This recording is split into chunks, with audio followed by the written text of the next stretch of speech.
Hey everybody, today I'm going to talk about food. The food that I feed my animals. Well, we're just going to talk about the ducks and the chickens and the small little animals and all that we got going on here. You know, the eggs that we sell. So we're going to start off right here.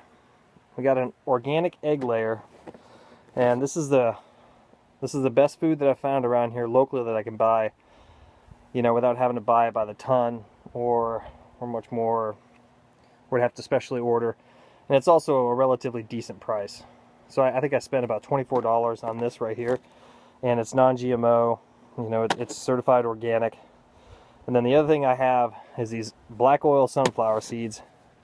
They're not organic. They are just run-of-the-mill sunflower seeds, but they are a pretty good choice for food for the animals. And one of the things I want to show you is right over here what I do with them. They walk through my mess and my projects. So this is the duck and the chicken coop, and here's a little thing I just built today. I took a piece of gutter, cut it in half, made ends, and that way the animals can come around on both sides of it and they can eat instead of those little black tubs and things like that, which worked out okay, but man, they just would pile in there and they'd be inside it and they'd poop in it and all kinds of good stuff. So I got one in there and I got one out here. And so those black oil sunflower seeds, I soak them. I've got to make a better system yet. Like I'll eventually just build a shelf and I'll put them in there and soak them and then drain them. But I soak them for 12 hours to 24 hours. And then I hang them up, and these are just Lowe's buckets or any bucket. And you can see I drill holes in the sides as well as down in the bottom. You can see there's holes down there. There's holes in the sides, holes in the bottom. They drain out.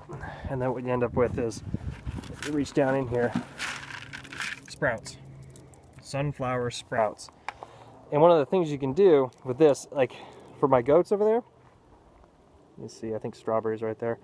If I plant this someplace that the ducks can't get to or the chickens can't get to it, this is going to grow, and the amount of weight that this is going to put on just from this right here is going to feed those guys. Like the entire sunflower plant after about 2 months of growth is probably enough to feed one of those guys for a day. I mean, there's so many calories in it, and they'll eat it all the way down to nothing. But most animals love the sprouts because there's a lot of nutrition from just that beginning of the growth where it just comes out right away. So those are the two things that I do for the animals. And the third is over there. I don't know if you can see it.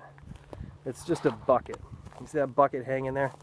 Now you can look this up. There's all kinds of people that do this in different ways.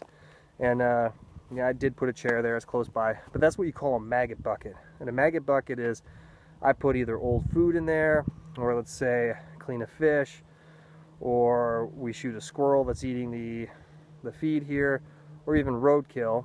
It brings in bugs. The bugs lay eggs. Those eggs become maggots, and the maggots crawl out the holes on the side there. They end up on the ground, and the chickens and the ducks go there every day, and whatever's down there, the maggots wise, they eat them. And so that's another really good source of protein for the animals. And besides that, they eat from the land. So, you know, that right there is wild grape leaf. There's hairy vetch along the line over there. All this tall grass they eat. All the bugs they eat.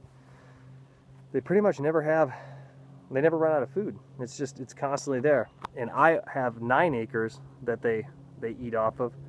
And then up across the street, my neighbor's got 4, and he's got a pond that is probably about 3 acres, and they go in there. I mean, it's a seasonal pond. It's just a big wet spot. So that's the food they eat. That's what we feed them. So they get organic feed, they get a lot of protein, and they forage quite a bit. They work real hard. Those ducks put on a mile or so a day walking from, you know, their pen here all the way up and around. They come around to this side of the house, and I'm going to open up that gate and open up the other gate so they just shoot straight through. And they just work their way through that orchard that's up there, across the street to my neighbor's house, to the wet spot in his, and then they just come back. And so they're always busy, they're always moving, and they're always eating. So that's it. Just wanted to talk about the food we had here, Ames Family Farm. So you guys take care.